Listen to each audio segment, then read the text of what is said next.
Oh, what heights they'll hit. On with the show. This is it. The SEC gymnastics schedule getting underway this evening with one of the biggest dual meets you'll see from now till March. Number 2 Florida welcoming 5th-ranked Auburn.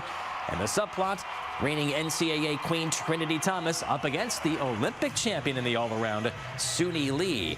Trinity up first. She throws down a 9.925 on vault, but Florida trails after 1 rotation out of 4. On to bars, Leanne Wong going to erase that deficit really quick. In a meet with a lot of star power, she outshines them all. Wong with a perfect 10 here. Florida leads it by 1/4 of a point at the halfway mark. And Wong not even done.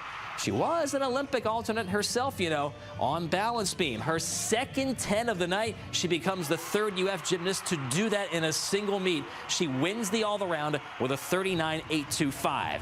Lee and the Tigers, a pretty fine score themselves. Suni with a 9.875 on beam. She finishes 3/10 behind Wong, though, in the all-around. And Thomas to close things out with her 22nd career perfect 10. This one on floor, the Gators' 3rd of the night, and what a night this was. Florida wins it by .625 with a 197.825. I'm just taking my experiences I learned from last season and this season, and I'm just taking it one meet at a time and just enjoying every moment. There's always room for improvement, but after routine, it's just really nice to feel good about your performance at that moment. I watch her every single day in the gym, and actually. I'm absolutely obsessed with her gymnastics and her, so she's amazing. Florida hits the road next Friday at Alabama.